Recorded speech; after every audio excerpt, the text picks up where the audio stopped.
Bismillahirrahmanirrahim. Mungkin saya mau menanggapi yang kepercayaan tadi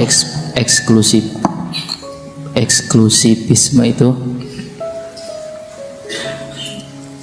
Sebetulnya sudah benar ya bahwa diceritakan bahwa eksklusivisme itu artinya memaksakan keyakinan kita terhadap orang lain itu buruk, tapi pasti di balik suatu penyataan ada penentangannya gitu. Nah, penentangannya seperti ini. Semisal kita tuh yakin ada anak yang mau loncat di gedung gitu. Pasti kan kita yakin bahwa anak itu bakal celaka atau mati. Walaupun anak itu tidak meyakini bahwa dirinya bakal celaka, tapi karena kita sudah mengerti anak itu sudah akan celaka kalau melompat dari gedung, makanya kita larang, atau kita larang dengan kekerasan gitu. Nah, terus bagaimana yang benar? Kan jadi membingungkan gitu. Apakah kita harus memaksakan keyakinan kita? Karena kalau kita sudah yakin, semisal orang tua, kenapa kita memaksakan keyakinan kita terhadap anak kita? Ya karena kita sangat yakin bahwa kalau kamu anak saya tidak sholat ya masuk neraka gitu, atau yang lain-lain ya, hukuman yang konsekuensi dari keyakinan yang kita yakini itu. Bagaimana tanggapannya dari Bapak Izzadiri? Dengan Mas siapa? Rizky. Baik, saya jawab sederhana juga ya. Jadi kalau dalam Islam, tanggung jawab kita kepada yang lain, termasuk kepedulian kita kepada yang lain, itu wujudnya antara lain orang menyebutnya dakwah. Jadi dari kata-kata da'ayat'u, memanggil, mengajak. Jadi kita itu kalau peduli dengan saya benar ini, saya yakin temanku itu keliru, nah itu kewenangan kita kepada dia itu mengajak, mengingatkan. Jadi ini level mengajaknya. Jadi karena kadang-kadang jalan dakwah, jalan mengajak yang keras, memaksa, itu hasilnya tidak seperti yang diinginkan. Orang bisa tidak jadi sadar, bisanya malah resisten, marah. Tapi tetap saya paksa, Pak.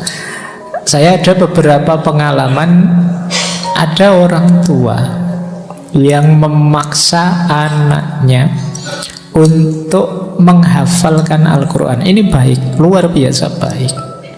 Tapi karena jalannya memaksa, akhirnya apa? Anak ini mungkin hafal banyak surat, banyak ayat, meskipun tidak sampai 30, tapi dia tidak cinta dengan Al-Quran. Karena pengalaman dia dengan Al-Quran adalah pengalaman yang traumatik. Dipaksa. Orang bisa dipaksa sholat, tapi dipaksa meyakini benarnya sholat tidak bisa. Untuk dia sadar benarnya sholat harus diajari pelan-pelan, sehingga dia sadar mau sholat.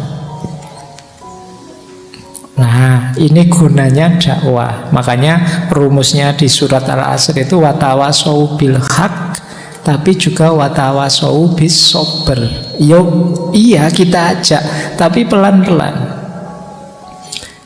Lah kalau tetap tidak mau, Pak, sudah saya ajak loh, Pak, saya tetap tidak mau.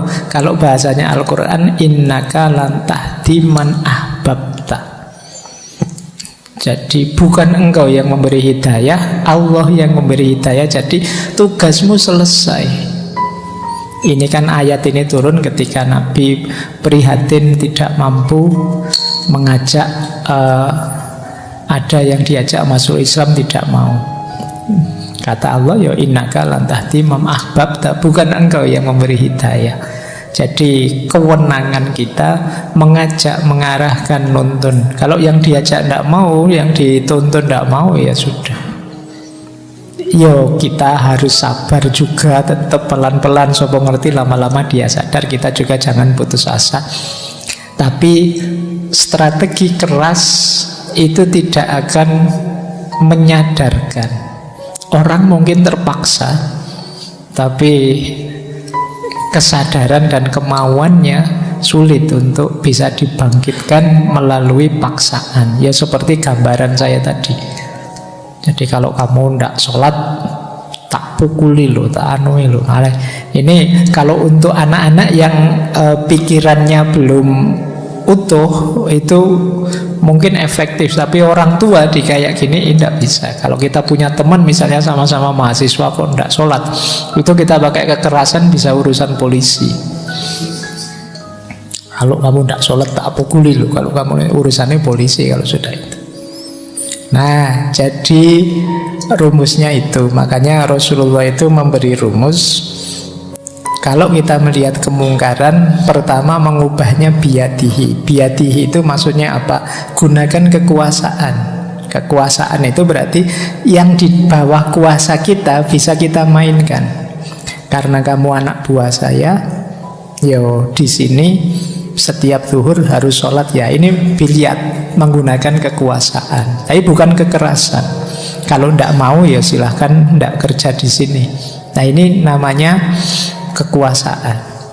Kalau memang di luar kuasa kita, yo bilisanihi, dinasehati, dipahamkan dan lain sebagainya. Kalau memang tidak mampu, ya saya bilang tadi, itu sudah bukan tanggung jawab kita.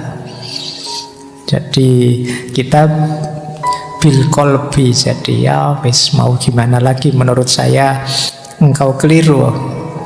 Yang saya yakini ini loh yang benar, ya sudah.